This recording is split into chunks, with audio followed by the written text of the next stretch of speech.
पांचू पकड़ पचीसूं चूरूं त्रिगुण को बिसराऊं। चौथो दाव चेत कर खेलूं मौज मुक्त की पाऊं। कल एक साधक भाई ने जिज्ञासा रखी कि इतनी संत वाणी का आप अध्ययन करते हैं, क्या कहीं किसी भी संत वाणी में आपको कहीं दार्शनिक पद्धति से राम राम की रटना करके ब्रह्म की प्राप्ति या मुक्ति की प्राप्ति का कोई विधान आज तक परिलक्षित हुआ?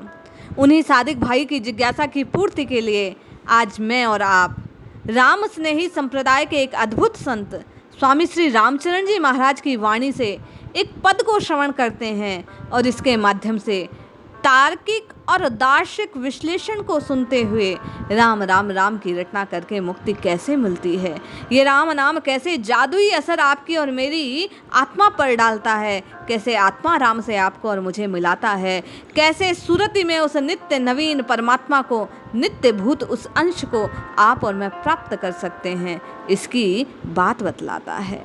जय श्री हरि। पूज्य गुरुदेव के चरणों में बारंबार प्रणाम।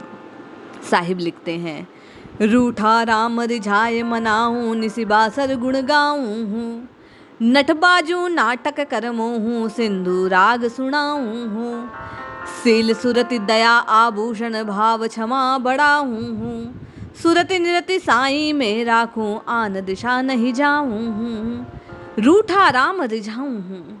आप और मैं इस संसार की चमक धमक में खोकर नित्य सत स्वरूप उस परमात्मा से विमुख हो गए हैं। आप में और मुझ में परमात्मा में कुछ भेद दृष्टि हो गई है। आदि गुरु शंकराचार्य द्वारा बतलाए गए उस अभेद की दृष्टि को आप और मैं खो चुके हैं, क्योंकि आप और मैं नित्य नवीन को प्राप्त करने के लिए उस नित्य को भूल गए हैं।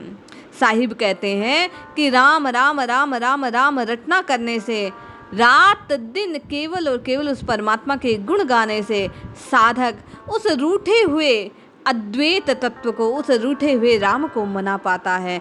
नित्य निरंतर राम की ध्वनि लगाने से, राम राम राम राम रटने से विकार दूर होते हैं और ईश्वर अंश जीव अविनाशी उस शाश्वत स्वरूप का उसे ज्ञान होता है। वे कहते हैं, नटबाजू नाटक कर मोहू सिंधु राग सुनाऊं हूँ। जैसे मेरा साहिब राजी हो जाए, जिससे उसकी प्रीति प्राप्त हो जाए, जिसमें उसकी प्रसन्नता हो, इसके खातिर जिस प्रकार नट नाटक करके दर्शकों को मोहित करने का प्रयास करता है, जैसे एक गायक सुंदर सुंदर अपनी राग निकालता है और अपने श्रोताओं को आनंदित करके उन्हें मोहित करने का प्रयास करता है, उसी प्रकार उस आत्म तत्व को जागृत करने के लिए साधक राम राम राम राम राम राम रूपी इस राग को गाता रहता है। संत साहिब कहते हैं, शील और संतोष दया आदि के आभूषण को, क्षमा भाव को साधक जैसे जैसे अपने भीतर बढ़ाता जाता है, उसका राम राम राम राम नित्य रटना सार्थक हो जाता है, सहज हो जाता है। वे कहते हैं, राम की रटना लगाते हुए साधक अपनी बुद्धि को नित्य निरंतर उसी साही, उसी परमात्मा, उसी मालिक में लगाए रहता है। अपने अहम को, अहंकार को, अपने मान मर्यादा को वह भूल जाता है। गर्व उससे दूर हो जाता है, अभिमान उसके पैरों के तले आकर नष्ट हो जाता है। वह अपनी मान बढ़ाई को मानो उस राम नाम की ध्वनि से उड़ाकर अपने से दूर कर देता है और इतने सत्य स्वरूप को धारण कर लेता है। साहिब की सखियन सु कबहूँ राग द्वेष नहीं राऊं हो, पांचू पकड़ पचीसूं चूरूं त्रिगुण को बिसराऊं हूँ। जैसा साधक ने जिज्ञासा रखी कि कैसे दार्शनिक विवेचन हुआ, तो श्रवण कीजिए। जैसे आप और मैं राम राम राम राम की रटना करके मुक्ति को प्राप्त करना चाहते हैं, संत रामचरण जी ने कहा कि साहिब की जो सखियां हैं, कौन है परमात्मा की सखियां? ये नित्य संत महात्मा जो हैं, बोले इनसे मैं कभी किसी प्रकार का राग द्वेष नहीं करता। इनके वचनों में हमेशा श्रद्धा रखकर, विश्वास रखकर इनको मानते हुए राम नाम की रटना लगाता हूँ। उसी से मैं प्रभु के और नज़दीक पहुँच जाता हूँ।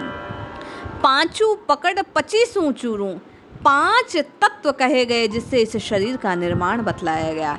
पृथ्वी, जल, अग्नि, वायु और आकाश, इन्हीं पांचों से, इन पंच भौतिक देह का इसका निर्माण हुआ है। साहिब कहते हैं, इन पांचों का ज्ञान रखते हुए इनसे उत्पन्न होने वाली जो 25 विकृतियां हैं, यथा पृथ्वी से मांस, हड्डी, त्वचा, रंध्र और नाखून की उत्पत्ति है। जल से लार, पसीना, खून, वीर्य और मूत्र की उत्पत्ति है। अग्नि से भूख, प्यास, आलस्य, निद्रा और जम्हाई निकलती है। वायु से बोलना, सुनना, फैलना, सिकुड़ना और बल लगाने की विकृति आती है। आकाश शब्द, रस, गंध, स्पर्श और आविर्भाव को प्रकट करता है। संत साहिब कहते हैं राम राम राम राम राम की रटना लगाने से साधक को इन पंच भौतिक जो तत्व हैं इनका ज्ञान होता है, इनसे उत्पन्न इन विकृतियों का ज्ञान होता है और धीरे धीरे वह त्रिगुण सत्व, रज और तम इन तीनों के ज्ञान को प्राप्त करता है, इनको दूर करता है, बिसराता चला जाता है और विकृति से पुनः प्रकृति के नज़दीक उस परम तत्व परमात्मा के पास पहुंच जाता है और उसके आवागमन के चक्र का जो निर्णय हो जाता है वह उससे पृथक हो जाता है, उससे दूर चला जाता है, सत्य स्वरूप सत में विलीन हो जाता है। संत साहिब कहते हैं इसी दृष्टि को सांख्य की दृष्टि से देखा जाए तो 25 तत्वों से इस शरीर का निर्माण बतलाया गया। कैसे? प्रकृति और पुरुष के संयोग से मह तथा बुद्धि की उत्पत्ति है। बुद्धि से अहंकार, अहंकार से पंच तन्मात्रों की उत्पत्ति है। पंच तन्मात्र से पंच महाभूतों की उत्पत्ति है। पंच महाभूतों से 11 इंद्रियां, पंच कर्मेंद्रियां, पंच ज्ञानेंद्रियां और मन की उत्पत्ति होती है और इसी से जीव का, साधक का आगे विस्तार होता जाता है, कर्मों का बंध बनता जाता है। गुरुदेव कहते हैं, संत कहते हैं और साहिब की वाणी ये भाव प्रकट करती है कि जब साधक राम राम राम राम राम की रटना लगाना आरंभ करता है तो वह इस चक्र को समझ जाता है, इस प्रकृति और विकृति के संयोग को समझ जाता है, अपने सत्य स्वरूप के ज्ञान को प्राप्त कर लेता है। ऐसा करने से वह वास्तविक दाव इस खेल का खेलता है। कौन सा खेल? जन्म और मृत्यु, कर्मों के बंधन का खेल, इस शरीर की उत्पत्ति और विनाश का खेल। संत साहिब कहते हैं इसको वह जान जाता है इस राम राम राम राम राम की रटना लगाने के कारण, और जैसे ही जानता है वो आनंद में, मौज में, परमानंद में लीन हो जाता है और इसी भांति वह अपनी मुक्ति को प्राप्त कर लेता है, आने और जाने के क्रम से मुक्त हो जाता है, दुख और सुख के चक्र को तोड़ देता है, नित्य स्वरूप में अपने अवस्थित हो जाता है। साहिब कहते हैं इस विधि करके राम रिझाऊं, प्रेम प्रीति उपजाऊं हूँ। ऐसा करके, कैसा करके? बोले इस विधि को, इस विधि द्वारा राम राम राम राम रटने के कि आप और मैं उसी सत्य स्वरूप परमात्मा का अंश है। नित्य निरंतर राम की ध्वनि लगाने से अपनी मलिनताओं से आप और मैं दूर हो जाते हैं। अपने भीतर, हृदय के भीतर, चित्त में केवल और केवल सत्य स्वरूप परमात्मा का वास हो जाता है। आपका और मेरा परमात्मा के प्रति श्रद्धा, प्रेम, विश्वास जागृत हो जाता है। साहिब कहते हैं अनंत जन्म को अंतर भाग्यो राम चरण हरि भाऊ हूँ। राम राम राम राम राम की रटना लगाने के कारण अनंत जन्मों से आप और मैं जिस भेद दृष्टि को पाले हुए थे, नाम की रटना लगाने से रामचरण जी महाराज कहते हैं हरि को भा जाता है, हरि की प्रीति को प्राप्त कर लेता है, श्रद्धा और विश्वास हृदय में जागृत हो जाता है, अंतर दूर हो जाता है, अभेद की दृष्टि को प्राप्त कर लेता है, ईश्वर अंश जीव अविनाशी के स्वरूप में स्थित हो जाता है, आत्मा राम से उसका साक्षात्कार हो जाता है। इस प्रकार राम राम राम राम राम को रटकर सत्य स्वरूप को प्राप्त करता है। नित्य निरंतर अपने अविनाशी स्वरूप में साधक स्थित हो जाता है।